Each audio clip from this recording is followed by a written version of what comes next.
Hello, everyone, and welcome to another We Have a Cave Troll. My name is Matt Elliott. I go by Scenario on the message boards, and I'm a senior world designer for Lord of the Rings Online. And we also have with us. Alan Mackey. I'm the lead designer on Lord of the Rings Online. I go by Orion. And we're here today to just kind of talk a little bit about whatever topics meet our fancy. That's what this stream is all about. And for this week, we thought since PAX had just happened last week, and we had a great player gathering at the end of the week with, I'm sure, some of you who were in there, we thought we would spend this week talking about player gatherings, meeting each other in real life and meeting developers in real life, and what our history is with these kinds of gatherings and what your history is with these gatherings too. So I think both Alan and I have had a pretty extensive history with player gatherings, going way back to those good old Asheron's Call player luncheon days.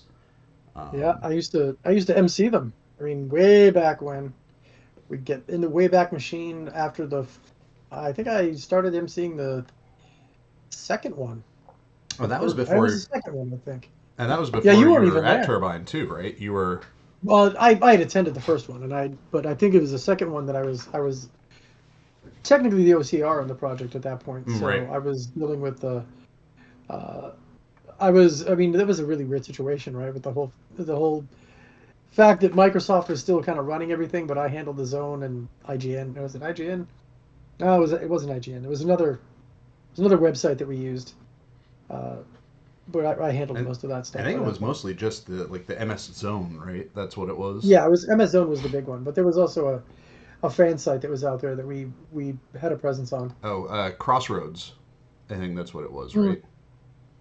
Yeah, there was Crossroads too, but there was another one which is where the really nasty stuff would happen, right? Back the internet's not exactly the friendliest place that's ever existed. So The internet uh, friendly. the internet friendly, right? No, so we were there was a constant combat of keeping terrible memes and imagery and just horror shows of things that were going up about developers at that time. It was But not the exactly fun, but whatever. but the player gatherings were a beacon of friendliness and happiness for the most part. When we And, would do those through Asheron's Call and whatnot. That and was I dancing. and dancing. That's where the Drudge Dance originated, right? That's right. That's where grudge dances came from. Which we say that, and then as we say that, I actually see a hobbit in I uh, know, kind of. in Yep, our that's the background here, kind of doing a constant drudge dance. Um, kind of. Yeah. Yep. um, but yeah, like for me, that ACPL, the first one I went to, which I think was maybe 2002, um, was like the first time I had ever attended any sort of gathering, convention, like that sort of thing, um, with other players. Like I had been involved in message board communities and whatnot before as a player, and I had finished college, moved back to New Hampshire, and was like, oh hey, this gathering for this game that I'm playing, this is happening. It's in Boston. This is like really the first time I'd ever like traveled on my own. Like drove down to Boston on my own. I think it was like 20, and like so it was kind of like terrifying. I remember getting there and like checking into the hotel, and then um, I think what I did was I found a way to cross the street from the hotel across Route 1 to go to the movie theater that used to be there, and I watched Daredevil. Wow, the original one with Affleck and Yep. Jennifer Garner. Wow, that's crazy to me. And then the next day was the player gathering, and I remember being very starstruck by seeing you there, seeing Ken Troop, seeing like all the developers that I knew of from the message boards and whatnot, just like hanging out.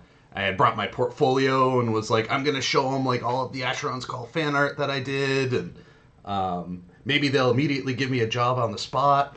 That didn't happen. Um, If six only months you had later, known. it did lead to a job, but it didn't happen in that moment. I mean, no reason to be starstruck. We're just people. Yeah, I, We're I still just think people. I mean, it doesn't really change anything. I think though there is definitely when you go from being a player and really being involved with the game, meeting the people behind it, regardless of you saying like, "Oh, we're just people," like we can say that knowing that we are just people, but for the players of the game, we are people that are part of the system that brings them fun and joy and connection with other people around the world. So like it it is like a little bit like you're seeing celebrities, even if they're only celebrities to you. Itty bitty celebrities, right? We're internet famous, and we're only internet famous in our little band. Mm-hmm. And then Oh, please don't call us.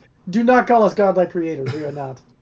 and it was interesting having then joining Turbine, later in that year, and seeing, we had Dungeons and Dragons, we had, Asheron's Call, we had Lotro, and seeing, Mio. It was Mio back sorry, then. Mio at the time, but seeing as the company grew, how the player gatherings associated with those games changed and sort of became mini conventions for a little bit, Yeah. for like a few years, Yeah. where it went from just being like, oh, we got this like space in a hotel where people can like hang out, bring lunches, and just like chat, and it was, for a while, I forget what they were called, like the Turbine gatherings were like little mini conventions for a few years. Yeah, I mean the first ACPL, I think there was maybe 80, 90 people there, and it was created not even by Yeah. Turbine, right? It was built out by oh God, I'm gonna forget his name. I know that Nick had a hand in it, but it was, oh God, what's his name? I'm I don't remember. blanking. I know his real name is Brent, but it was one of our fans alongside Nick and Aziraphale's Kingdom were the ones that put that all together. Uh, and then we ended up, the next year realizing that it would be beneficial for us to do one. We did one that was pretty large. I think that was the South Tenkardoon Foundry University Hmm. one. That was the one That that was I the one you went attended. to, right? And then we did the next one, and that was even bigger because that's where I think we had announced, or we had just shipped AC2, and we were working on. We had picked up the license for DDO, and we had picked up the license for Mio at that time. Yeah. Well, and it's Yeah, wow, always interesting those were great. to see the transitions of those kinds of events from something that is fan run to something that is corporate run, basically. Oh yeah, yeah, And it does change kind of some of the mood, because it moves it from being a like friends meeting up kind of experience to like a marketing experience. And not that a marketing experience is bad, but the like kind of drivers behind it, the intention behind it, uh, changes. yeah. Um, Like the whole like, what's the end goal of being there? yeah. It became more of like, let's showcase the new things we're working on rather than really talk to people, get their opinions on what's working, what's not working, how they want things to change. I mean, a lot of that still happened, but it wasn't as, I guess, I don't know how to say it, right? It's more, whenever we have an opportunity to talk directly with the players, I think it's beneficial for us because we can hear directly from them what they're enjoying and what they're not enjoying, Hmm. the things that we can adjust and potentially fix, right? And not having that direct contact and being kind of ushered from place to place on a schedule Yep. kind of sucks, right? Like, I think that's why, like, the meetup that we just did was nice because if people wanted to mingle and come up to us, they were more than welcome to. I mean, I spent the majority of the time talking to a wonderful couple from Great Britain. They weren't even Lotro players; they were more DDO players. We were talking about Monty Python and Brit humor and how when I was a kid, my dad introduced me to Benny Hill, and it was just a really fun conversation. I Well, could and ask more questions about the game and everything. yeah, and I think the player gatherings that we've had the last couple of years have had more of that, like, let's just hang out at a bar and chat vibe, because again, there's nothing really scheduled happening at it, right? Like when we used to have booths at events and conventions, like there was always this schedule of like, okay, who's actually manning the booth, who is going to this press conference thing, who is going to this event and that event, and with the stuff that we've been doing over the and really what Jerry has been organizing over the last few years has really been just a opportunity for people to have a few drinks and talk about stuff that they're excited about, and I really enjoyed having conversations with people just in general about what we do and the work we do, and not having it feel like I was walking into an interview, right? Like everyone had these questions that they were excited about the answers for, but it never really felt like, reporters with a list of like, I've got my 10 questions and I want to Yeah. check each one off. It allowed conversations to kind of organically weave, and sometimes you'd be paying attention to a conversation at the side of the table or then the people next to you, and you know I think that is a much more enriching interaction than than those old you know event booths and whatnot, where you don't get an opportunity to have something more in depth in terms of a conversation, where it's like you got Yeah. to hit your marketing beats and they got to hit their questions and then we move on. Yeah. I mean, I don't know if you had the same experience, but I haven't been to PAX probably since probably been 10 years ish, somewhere around there. And certainly I haven't been there since COVID, but I got to go this year, and going down the escalator, it was a strange feeling, right? It Yeah. was I remember distinctly, 18 years ago, going down those stairs and having our booth, sponsored by Codemasters, and we were one of the tent poles of that PAX, where we had the Weathertop experience that I had busted my ass on for The- 2 months solid, just trying to get it into the state where it was playable straight across the board, and it was a 15-minute experience, and we had people lined up, and Weather it's top is your weird. troll shaws. Oh, jeez, no, it's really not. It's yeah, I guess it was, Hmm. but it was just neat thinking like, wow, we were there, Yeah. and it was pretty cool. It was pretty cool, like getting back into that and uh, seeing how much PAX has changed too, It is right? definitely, it feels much smaller than it used to, and I think a lot of that is because a lot of those big publishers aren't representing themselves there as much anymore. There are a Yeah, few like big tentpole booths, but it's not like you know I the it's not the spectacle that it used to be. And I think that it not being the spectacle that it used to be had like two really good benefits to it. It allowed the smaller, more independent developers that had games that had their little like their little booths and corners and whatnot to actually get more attention from people than they would have if they then had to also be fighting for attention with Nintendo and Sony and whatnot. And yeah, I think it helps focus the general attendees experience as one that's more about community, right? Like you don't feel like you're just another face in a sea of people that are all packed together super tight trying to make their way through. You have a bit more room to go and do what you want to do, see what you want to see, and hang out with the people you want to hang out with, and you don't have to feel like you're pressured to like just move along. yeah, yeah. It was kind of nice. It was a more laid back experience, I think, is the way that I put it. It was There were still some pretty interesting. I don't know how much time you spent with like some of the smaller indie places, but there was a guy that was there who was just representing someone who had built out a single player MMO, and it was like, oh, most MMOs nowadays are kind of single player too, but it was legitimately a game that was built just to be a single player experience with heavily scripted NPCs that join you on your adventures and level up with you. Like, oh, that's an interesting idea. I wonder how it plays. I did not get the chance to do much with Boost, both because the day I went there, I went with people that had never been before.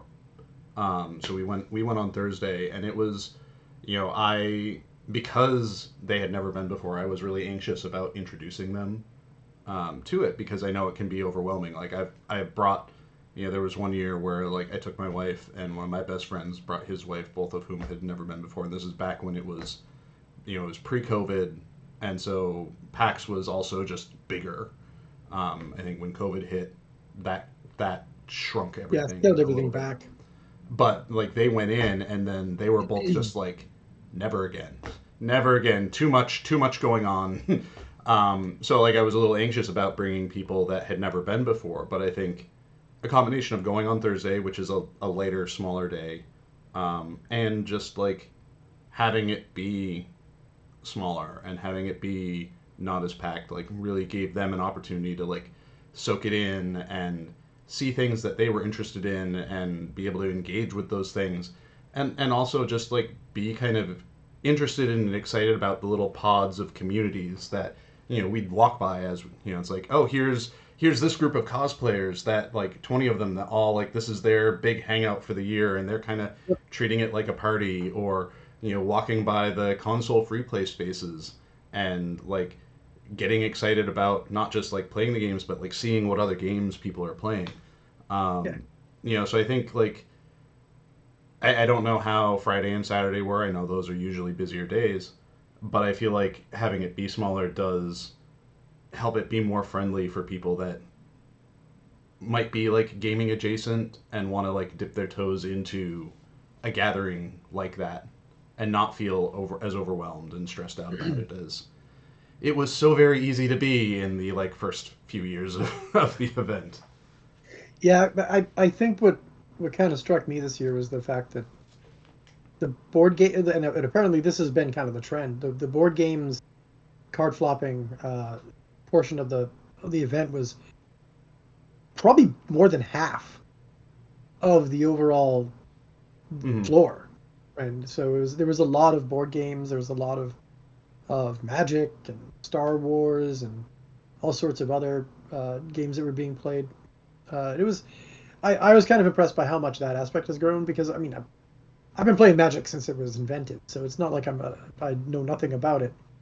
But it was kind of neat to see how how much larger that's grown over time. But it also is kind of sad, right? Because you're looking at it now and you're like, well, this used to be one of uh, the big electronic games expos, and now Yeah. it's kind of splitting its time.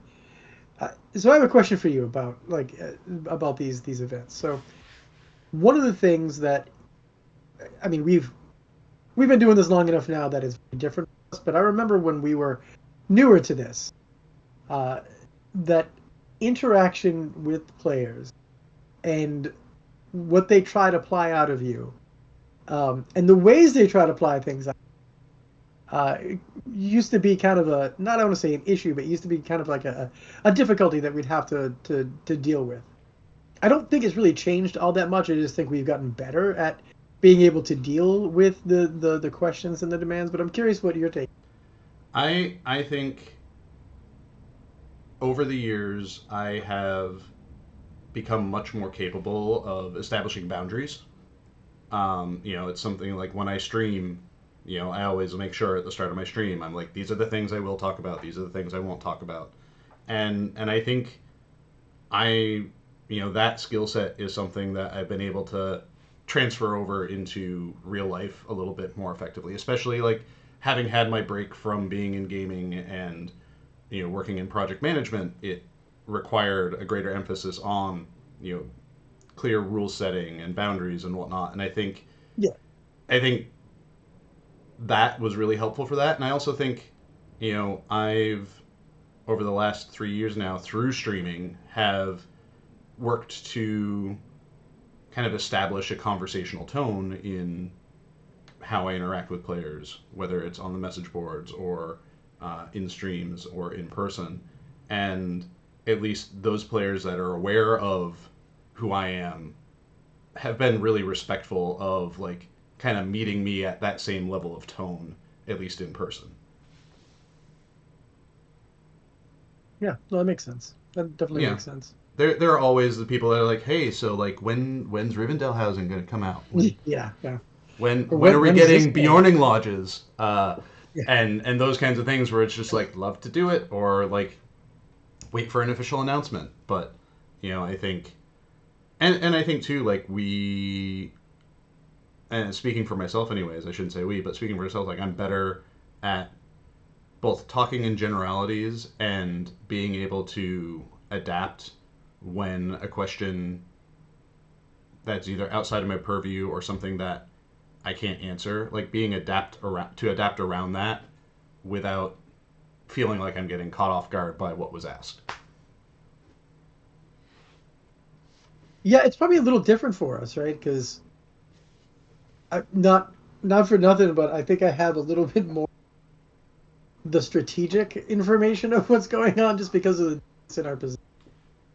And so it seems to me like the players are still not all the time, but a lot of people will ask me questions and I'm like, oh yeah, I have. Oh yeah, I can't talk about it. Right. Mm-hmm. I'll start to answer to be like, oh, I can't talk about that because there's something going on somewhere about that, but we're not ready to actually out it and start going into the high explanation of what's happening along those. And I think that when we were younger, one of the stories that still sticks out to me very well, moments. I'm not going to call it a story. Um, was I think you were at this event. I don't think you were part of the team. Do you remember when Kath was up there and we were talking about storytelling, Yeah, specifically in Asheron's Call? I think that was in there And was in like Rhode Island, right? I think is where that one was. uh, yeah, it may have been. It may have been. I You think may I have been was on the team. I was on Mio at that point. I think. Okay, so that was the one where Keth actually said Alan is a big fan of leaving open threads so that we can come back to them, and that's the way that we do our storytelling. He was like giving a little bit of like the background on how we did some of our work and made it so we we can always go back and tell other stories. And part of that was because way back on Asheron's Call, when you had the Shard of the Herald event, there was really nowhere to go after something like that because Baelzeron was supposed to be the biggest bad guy ever in Asheron's world, and we defeated him, right, as players. And we were like, we need to find something new. And it was one of those things where he gave away a little bit of the secret sauce without really giving away a bit of the secret sauce. But it was funny. It was just a very funny moment. And I remember the way that the players reacted when I kind of went, oh, and how he reacted. It was just one of those things that still sticks up in my Well, it's as it like being something really funny, right? it's the human moments, right? Like Yeah, yeah, that's it's exactly. what makes them stick, what makes them memorable. And I think I don't remember that specifically, but I do think like there are even people in chat right now being like, says the dev who accidentally revealed Rivendell housing a year ago on stream. Like it's those little things where it's like there are nuggets, there are teases that in those interactions we can provide, whether we mean to or not, that like help build that rapport, help you know Yeah, show that we are excited about talking about what we're working on and that what we're making for the player base, and it shows that we're people. yeah. I mean, there's always a measure of that. I mean, I've got a stream coming up with Bloodborne, and we're going to be talking about some things. And I mean, part of what we need to do, especially in the position that we're in, right, is if there is something that we're leaking or something that we're providing information on, the clarity that has to be information needs to be overboard, right? Like some of the things that I'm going to be talking are going to be hit with big disclaimers of we're working on this. It's probably not going to be in this particular release, so on and so forth. Uh, but we want to start testing these, right? There's a lot of that has to go into it. There's a lot of discussion of whether or not this is something we are ready to talk about. And I think what we've learned, at least what I've learned the last couple of years, the letter to the players out, is that we always want to err on the side of more information, but it's hard to keep up when the information is changing at the rapid Mm-hmm. pace that it kind of happens with us, right? I mean, uh, I'm still butthurt about the whole uh, crafting change, and it's just because we made assumptions. It was going to be easy to update and easy to turn into something changed at every level band from that point forward, and then no, coded so deeply in the game that we'd have to undo all of it before we could redo all of it. Made it one of those really big pain points. It made me very sad. That's some tough spaghetti right there. It was, yeah, like it was actually the flying noodle. So yeah, there. I mean, we just got to be careful, cognizant, and put that caveat on almost everything that we say, so people know when things are coming and when they're not. Which is why I think we're kind of transitioning to the way that we're doing things in the future. It certainly in providing more information via the letter to the players that we've been doing for the past 6 months. So Rannis Died says, I know it's not really a game convention, but does SSG think about other conventions like Pensacon or Atlanta? And I don't want to speak for our community and marketing groups, but I think a lot of our focus ends up being on PAX by and large because it's local to us and it's easier for us to drum up interest within our walls at attending events when it's really just like an air quotes quick drive in. It took me about an hour to get into the player gathering on Friday, in part because of the rain, and I had to take some side roads into the surrounding areas in order to get there. But I think other conventions and whatnot, certainly we have a number of people that attend those on their own as private individuals. There are people that will even like go to Oxenmoot in England, which is like a Yep. big like academic Tolkien convention, and will go there both on their own, but also to speak there when they have an opportunity to. So, Like you know, last I, year. yeah, and he's trying to again this year. The Is last he really? year, Wow, I didn't know that. he attended virtually because I think just Oh, like that's right. That's right. He had to. Yeah, yeah. Things. Yeah. travel didn't work out quite right for that. Mm. But and then we work with people that I haven't been myself, but people that'll go to you know things like Gen Con on their own. I went last year, which was compared to every single other convention I've been to. Gen Con is a like completely different beast of a convention. Like I was expecting PAX and it was like 4 times PAX. Oh yeah, yeah. I mean, but you Like got to remember that, right? That's been around for yeah, many years, like decades, right? And it's like the biggest gaming convention that there is. yeah. Oh, one And of probably the biggest in the United States.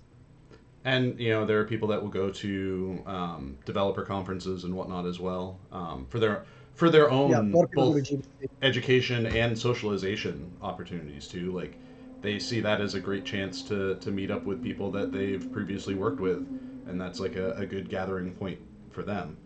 Um, yeah, there Yeah, I there mean, are so the other many. thing Sorry, go ahead. I was going to say, the other thing is that we do have to weigh like the because we're an indie house now, right? We're not exactly a AAA studio anymore, so it's not like we have the funds to be able to fly over the country trying to draw more people to the game on the regular. So we have to be more careful and cautious about what we're doing. Do we have anything big that we're going to say and things along those lines? Uh, we've been, I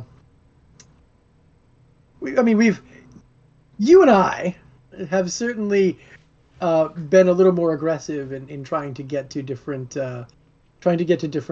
conventions, mostly because we know that we do have a reach. Ironically, I would say that for Lotro, the reach at PAX is uh, probably less than it is for DDO because there are more people that go there. While if we want to talk about a convention where we would draw a larger crowd, we'd be talking about Gamescom, right? Like, Yeah. but Gamescom Which, is, yeah, go on. well, we went there what, like 3 years ago, I think it was. 3 years ago. Yeah, from before the shadow. And there might be rumors that we might go back and we do have a pretty big anniversary coming up. Yeah. But again, a Next lot of year's. that comes down to what is it that we have to say? Is there something big that we're so on and so forth? And sometimes it just doesn't make sense to put all the eggs into a basket that won't necessarily yield what you're expecting from. Yeah, says I can do a Lotrocon in France if you Uh, want. I have room in my yard. Good old Lotro cookout. There we go. yeah, Um, that's fun. I I love think France. I think like I remember being on the like part of the convention circuit for when we were launching the game and doing New York Comic Con, and that was, we were talking about like people with like the gotcha questions and whatnot, and I feel like that kind of environment was very much a like I felt like I was fielding those kinds of gotcha questions.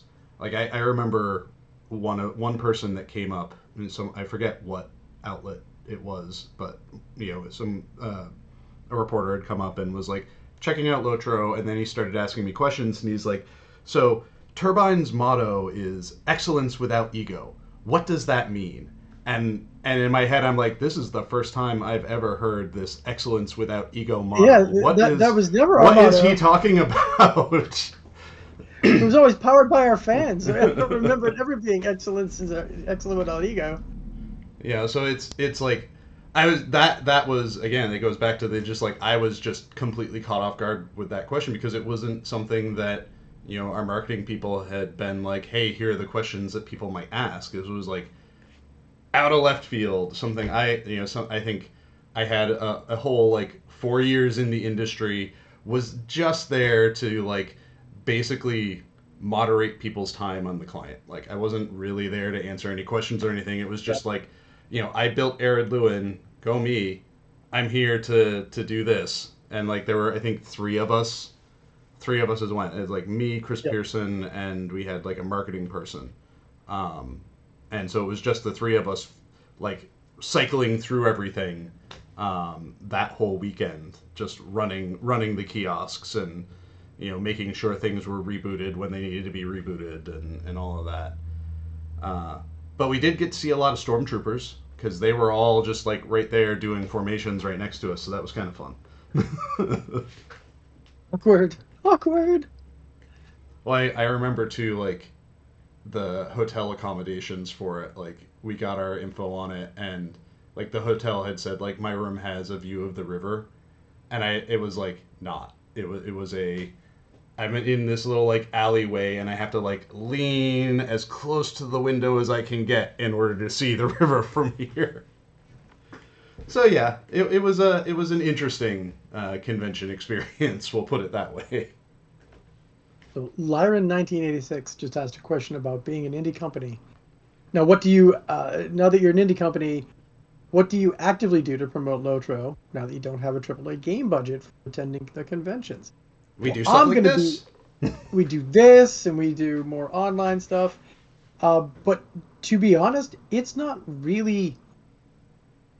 There is a person whose job it is to determine how to best spend any of uh, the the bucks we have for marketing, and uh, you know many of those who actually attended the dinner this past weekend met him, right. He's very good, I think, at what he does, and a lot of it is just because the outreaches across the different social platforms, the mailings that we send out, things like like it's not the it's not certainly as broad as it used to be. Um, but then again, like until we have something big to really announce, what the the the goal isn't really to go gangbusters and grow the game beyond belief. Our expansions are expansions, but they're not, they're not they're not as transformative, I think, as we would like to make them sometimes, because we don't, being an indie studio, we don't have the regular capacity to be able to do, something massive every year. So we try to do things that are maintaining and growing our player base at a pace that is consistent with the amount of people to continue providing the correct amount of entertainment for the players that we have. It's Well, kind of probably say it, but that's really what it is. and I think like a part of our role in this is having conversations with you all like we're having now, right? Like, we may not necessarily be the ones that make the announcements, but we're here to hang out, we're here to chat. Like, Alan and I, we wanted to do this stream because this specific type of stream that we have, a cave troll stream, because it's an opportunity for us to just like kind of talk without an objective, even though we have themes that we want to hit with each stream to kind of focus the conversation. It's Yeah, really an opportunity for us to like have FaceTime with you all and to get to know you and for you to get to know us. And if there are questions that you have, you know, you can ask them here. We may not be able to answer them all, or we may say like, we'd really like to talk about this, um, but yeah, like I think that's where our role kind of fits in the greater like getting the word out about what we do and about what Lotra is and so on. so Lauren has to follow up too. Whether it's harder to get Lotro noticed as it gets older, with the big gaming review websites often don't feature whatever.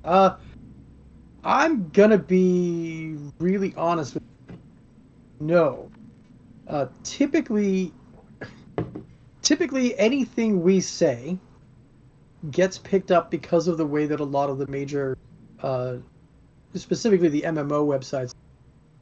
So I could say, um, monkeys are my favorite creature that we've to the game, and that would suddenly become a news article, uh, referencing, and this is where because I said monkey and creature in the same sentence. Now, someone on a website somewhere is going to take that and adding monkey creature to the game at some point, which right now we don't have any plans of that. Right. So again, there's the caveat that we have to there to make sure that we're covering ourselves. But like anything that we say or anything that we do that is considered to be newsworthy. Sorry, I'm sorry that my mic is cutting out. And anything that we do that a website will consider to be newsworthy gets picked up and run with. It doesn't matter what it is. It can be the smallest thing, and they will just take it and run with it. I And can't forget that's what it. I put a post up on our on on the just the forums a couple of weeks ago about Monster Play, and it became a big thing on Massively Overpowered, right? Because people were like, "Oh, they're talking about a new thing in Monster Play." It suddenly became a news article. It was me just starting to share information with people. That's all. well, and I think too like some of that is just a part of how news is written about and treated right now. Anyways, like there's this constant demand for new news all the time. So anything can become an article. And this isn't just related to Yeah. Lotro or gaming. It's like globally, anything, any little thing can become a news article. And that has pros and cons. That works for us sometimes and sometimes it doesn't. Um, but as far as like player attention on the game too, like we have a very dedicated group of people that are also always streaming the game, whether it's here on Twitch or on YouTube and other places. And then there have been a number of larger streamers who aren't specifically Lotro streamers, but have like picked it up out of just like curiosity because they've heard good things about it or they really like Lord of the Rings and they were like, hey, is there a Lord of the Rings game? And they've tried it, and then that drives a lot of eyes to us as well. And that's like awesome to see too. Like they may have like picked it up out of like nostalgic curiosity, and then they're like, I really Mhm. like this, and I'm gonna produce a video about it, and that's awesome. Like that's what we like to see. This kind of like organic interest in the game, because it shows that players like it. Yeah, and I think it was Schmooze just asked about the player retention being more important than gaining new players. Is that having a detrimental effect um, on the game? And I don't think, and I apologize if it came off as a focus. Um, we kind of do, right? It's hard to get somebody to take a fresh look at an 18-year-old game. That's just true. Um, and there's a 500-pound gorilla that exists in the space that is always going to be able to outspend us, right? They're backed by one of the biggest in the market. Uh, Certainly, like having a company that's responsible for the OS that almost every game runs on uh, is a boon to them and not necessarily great for. But that said, it doesn't mean that we don't have things that we're consistently trying to do to make things better. I mean, 3 years ago, which may seem like eons ago, was Feels still like it. not like, but it was fairly recent that we did a brand new pass on the early parts of the game. We still have I right now. I always talk about the giant whiteboard. We still have ideas and ideas getting the level downscaling, doing things along those lines so that we can make things better for those people who are coming into the game. One of the big things we're focusing on this year is kinships and making sure that kinships have an elevated role in the game, because it's one of the things that we've seen over time you as players gravitate towards, and it's something that we haven't honestly been super supportive of, and we're trying to get back to supporting those aspects of the game that breed the social aspect that then filter into new people, right? If you're playing a game that you really enjoy, you're more you're more than likely going to mention, and that word of mouth is going to breed good things for the game overall. So that's one of the things that we're trying to focus on. We're continuing forward. And I know that someone earlier had asked about two-factor authentication. That's still being worked on. It's still on the list. There are just other things that are, I don't want to say impediments, but there are other things that are just in the way, or that need to be adjusted first before we can really tackle those or complete the work that's associated with. So there's a lot that we're doing that is still for the earlier parts of the game, not just for retention, but to try to show what the game offers.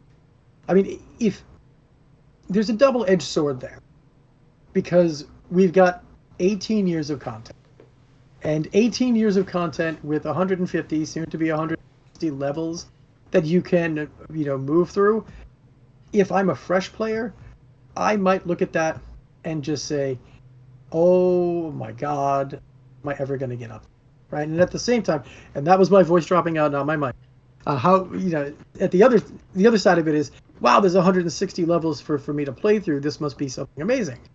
So we have to kind of maintain that, and I think that's why we're constantly looking for ways that we can broaden the social piece of the game, and trying to make it so that there's more that players can do to help each other and to experience the game with each other. There was a conversation I had with a player at the gathering that kind of like touched into that, where like she had played Lotro years ago, and then very recently came back in large part because of the legendary worlds, and her thought was like, oh, she would play the legendary worlds for a little bit and then like be done playing, but the experience of being on, I think she said that she had joined Angmar, um, being in a community that was all experiencing the leveling up process all at the same time together, um, really kept her playing. And then when the cap hit, she decided to keep playing, but on a different server. Mm-hmm. And so like there's definitely that like communal element that, while we do have our expansion packs that lean towards the kind of retention aspect of things like the legendary worlds have been great acquisition tools because they're opportunities for people to be like, hey, me and my bunch of friends, let's just start fresh on this brand new world that is also starting fresh and play through it. So, I think there is stuff like that is, well, it might not be marketed as that, really is an effective way to bring in new people or lapsed people back into the game. Yeah. Yeah, I mean, somebody just mentioned the how old our code is, right? And how is Mm-hmm. that a detriment to doing things in the game? No, it's not a detriment. It's a challenge. Um, Matt and I muse all the time about being able to use a more modern engine. We Uh, were this morning, in fact. we were this morning. We were actually having a conversation this I was morning like, about that boy, very I thing. wish I could do this thing with this Yep, thing. yep. but but I mean, I mean, from a professional standpoint, right? It actually isn't great that we're working with an engine. But at the same time, like from a standpoint of knowing what we can and can't do, and I'm gonna bring up Vastin. So Vastin is another colleague of ours, been around for forever, right? And uh, Vastin's responsible for things like um, uh, the difficulty system, for a lot of the implementation around the legendary server, right? So Vastin's hands are all over the game. And it's important to note that a lot of the work that he's been doing is because he's gotten deep into aspects of the game that, because of the way that we've transitioned over the years, have become lost tribal knowledge. I think I brought this up at the gathering with folks, is that we've got I think it's 8 or 9 people that have been with the company for longer than 15 years. We have one that's been there for, oh Lord, almost 30, right?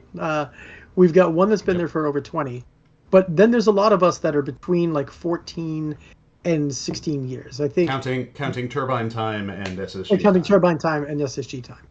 And like for me, I've counting turbine time and SSG time, even with a 7-year game, I'm at 15.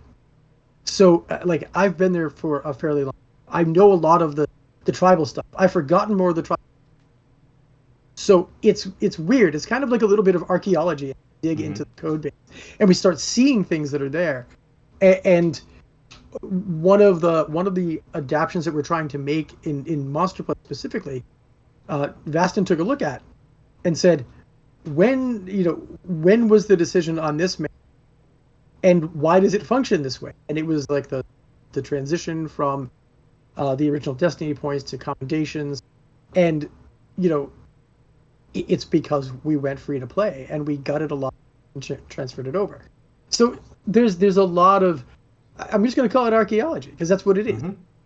We're uncovering a lot of what was there, and every time that we look at something new, it's funny because the engineer who's been working on kinships came into one of our engineering meetings the other day talking about someone already started to build a specific part of what he's making. Oh, that was a close. That was a close one. I was. It was very close. I stopped myself.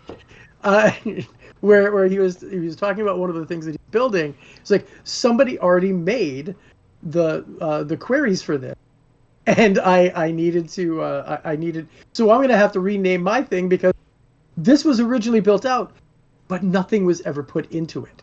So it's like this dongle of code that exists, that it's an appendix. It's got no purpose. It's vestigial. It's just there. So we're looking at it now and we're like, wow, that's pretty crazy. Somebody, 20 years ago or 17 years ago had the idea that we would need this someday. I wouldn't be shocked if But it was Zerka. it wasn't. It wasn't. Oh, It was somebody else. And she yeah. did calendar stuff for Decal back in the day. Oh, so. what are you doing? Oh, shit. Man, no. Oh, it's okay. See, you're human. We're human. Ah. It's okay. We know it's in the work. But the the thing is, it was great because we uncovered something. We learned something new that was really something old, and we continuously do that. So I don't think it's detrimental. I actually think that it's more fun, and brings an element of like, oh yeah, I remember we could do that, right, and then maybe determining and understanding that there's a different way to get around the work or to get the work that we're trying to do. They they're even like even looking at housing stuff. There has been prototypes for things that people had started and abandoned, and again, it's a similar thing where it's just like I want to do this. Oh wait, someone already started doing this, and now I need to rethink how I implement this because these like references or these code bits aren't available anymore, or it's like they filled up. We some of our files we just have a finite amount that we can put Hmm. into a registry, and then I'll hit a cap on that and be like, okay, what things in here can I repurpose, or pretty please ask our engineers to delete from the database so that I can use so I have more space. So it's yeah, Oh yeah, it yeah. I mean is the like you said, archaeology. yeah, and You and dig up Jenga. bones. It's like archaeology and Jenga. You dig up bones everywhere in this game. Um, Yep. and to kind of go back to the question about like the challenges of working with the older engine, I think like I will joke sometimes that I am trying to AAA it up as much as I can.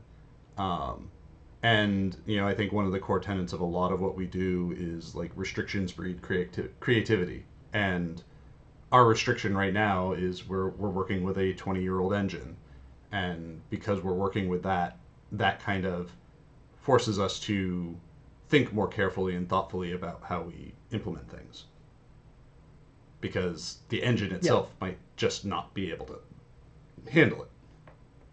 and we find that out, right? I mean, Yep. we found that out fairly recently that there are just some things that the engine's not going to be very good at handling. So we've got to we are constantly revising the way that we do our in an effort to maximize the computation power that we have Mm-hmm. and the memory that's available, right? I mean, And that's really what it boils down. we I think too with the 64-bit server stuff, we figured it would just be an overall improvement, but it actually kind of it Oh, improves it's things, surfaced, yeah, and but it's we surfaced a also couple of have to issues. do things differently than like it improved things in certain ways, but maybe not necessarily in the exact way that we thought it would improve things. So we still Right. have to like think about stuff a little bit more carefully and differently. And Um, on the positive side of that, we hit a couple of aha moments where mhm. we discovered that something that was going on in the way that information is transferred between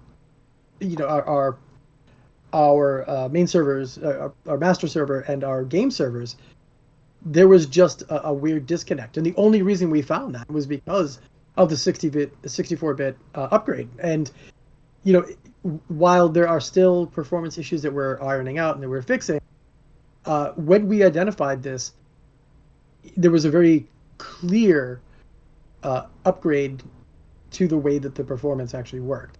Now, again, I'm not saying everything is perfect. We're not saying everything is perfect. We know that there are still issues, and we're continuing to work through them. And there's a lot of yeah, My favorite aha moment of the last year wasn't actually related to 64-bit. It was like we were tracking down perf issues related to the pathing system, and there were like two spots in the world that for some reason were ridiculously perf heavy when it came to pathing, and we're like, what is going on here? And one was in the Shire and one was in yep. Buckland, and it was like Crick in Hollow. It was Crick Hollow was the first one. yeah, and like the Shire one was like a fish entity that for some reason was dynamic and was like falling to the ground and then swimming off into infinity. And then the other one was a pig was desperately Yep. trying to get under a fence over and over and failing and over and just would not stop trying to squeeze under that fence that it wasn't Yep. supposed to squeeze under. And and it's just as a, like and this. we This is why our servers are unhappy right now. This a pig yep. trying to get under a fence. Shouldn't it just Are give you up? serious? And then there was the frogs that were doing the same type of thing where they were getting. Oh, it was crazy. Like when we started looking at and starting to find again archaeology, right? You're starting Hmm. to dig deeper into what could possibly be causing these Well, issues. and We hit changing them, right?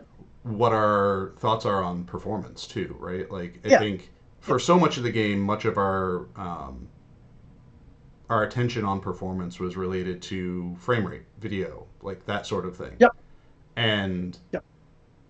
over the last couple of years, certainly as part of the lead up to the implementation and integration of 64-bit server stuff, we kind of were like, well, yeah, video performance is important, but we've never really done super deep dives on how the server interacts with things like the landscape, with players, with Yeah, other systems in our game, and with effects.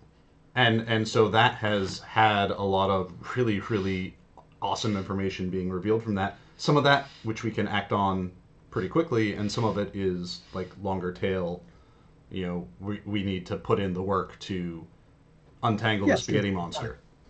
Yeah, it's gonna take the time. I mean, that's the thing, and I know that patience is thin and it's difficult, but there are things that we have found and we've discovered that they're just going to take time. They're just going to take some effort for us to deal with in order to get a lot of that stuff cleaned up. Now, there was a question about what feature from newer engines would you Mm. want to So use for specifically?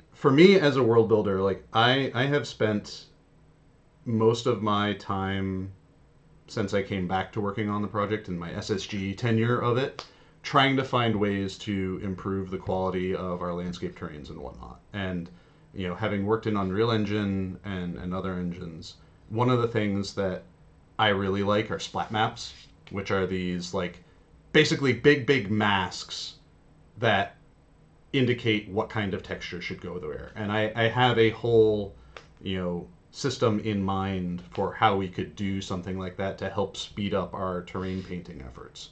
And that's something that was just inspired by seeing what other engines do as far as their splat map tech goes. I think there was one time I was like on a long drive and I was just like I had my phone set up and I was just like recording me stream of conscious talking about the specking for for like this is how I would do it so that I had the notes for it when I get the opportunity to hopefully at some point in the future like pitch it as a hey, let's do this kind of thing. Um, That's another thing, right? Is specking, right? When we look at our engine, when we talk about the tribal aspect, mm-hmm. not everyone's specced. You and I had a great teacher in Kim, right? Yeah. When she told us you need to spec because you never know where things are going to be in 10 years. But not everybody came from that school of thought, and so there's a lot of information that's just been lost because there weren't specs. And I think one of the things that the team is doing now, especially with no Bob returning, is identifying those areas where we do need to have that information somewhere, and we've done a really good job and making sure that the information is accessible and in a place where everyone can find it and see. So that when new people do come on, uh, they have an opportunity to, Yeah. in a manner that they are best suited to learn. It, If it they learn by doing, great. If they learn by reading, great. it is easy considering how many people have been on the project for such a long time. It is sometimes very easy to forget that we do get new people on the team every so often. Yep, yep, I think the world team in particular is somewhat privileged in that we have been a consistent world team since Turbine days. The team that we have doing the world design is basically the same core team that has been there since the launch of the game. Um, that's and crazy when you think about it.